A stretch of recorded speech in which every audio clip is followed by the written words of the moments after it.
Vous écoutez toujours Danscussion & sur choc.ca, vendredi 8 mars. Voici venu le rendez-vous hebdomadaire avec notre spectateur Robert Saint-Amour et son billet d'humeur, ses réflexions et ses humeurs. Aujourd'hui, il nous propose « Parce que le 8 mars, ce n'est pas pareil, c'est spécial ». Et c'est signé Robert Saint-Amour.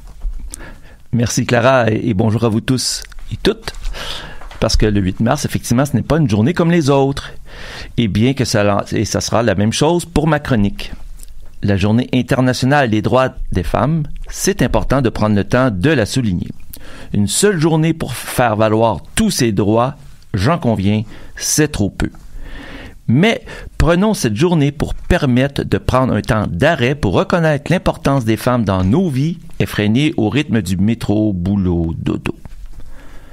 Pour nous rappeler aussi que pour elles, malgré toutes de nombreuses luttes fructueuses, rien n'est définitivement gagné.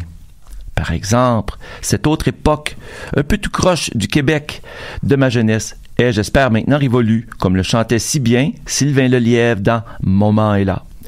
25 ans dans la cuisine, les couches, puis les commissions, le ménage, le lavage, leur passage, puis les repas.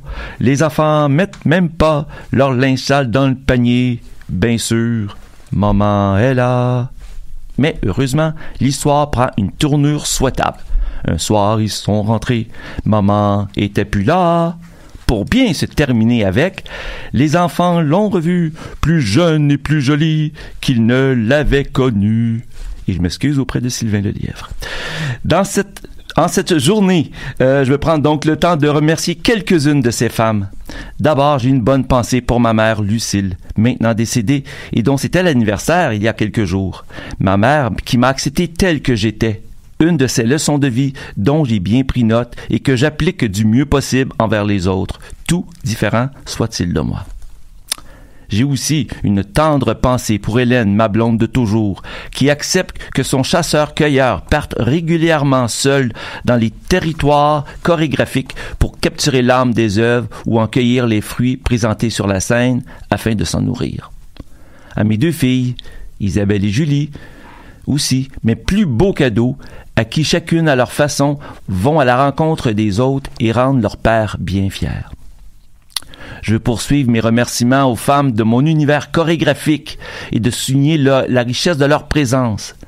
D'abord à toi, Fabienne, qui a été la première à me proposer par ta belle plume invitante des œuvres et faire de moi le spectateur chasseur-cueilleur que je suis devenu.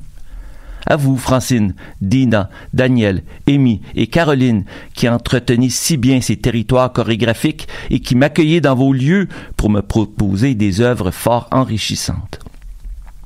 À vous, Catherine et Mélanie, qui mettez en vos mots, tout juste, pertinents, mais surtout fort bien tournés, les œuvres que vous avez vues.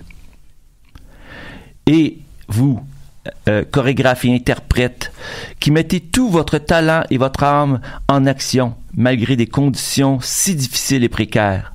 Vous êtes tellement nombreuses que je ne peux pas toutes vous nommer, faute de temps. Sachez que chaque expédition que j'ai faite dans vos univers me permet de devenir un homme un peu plus différent et meilleur. Enfin, à vous, Maude et Clara, qui m'avez invité à participer à cette belle aventure de Danscussion & Co., je ne peux qu'être admiratif face à votre engagement et votre dévouement, mais aussi beaucoup à votre talent. Merci pour votre confiance et de m'accepter comme je suis. Alexia et Bettina, chers collègues, merci beaucoup de me permettre de m'enrichir à votre contact. Une journée, c'est trop peu, je le disais en entrée de jeu, pour souligner l'importance de votre apport. Mais prenons le temps, un temps d'arrêt important, et de vous dire merci, mesdames. Merci, cher Robert, pour cet hommage aux femmes de ta vie. Tu es aussi l'un des hommes de notre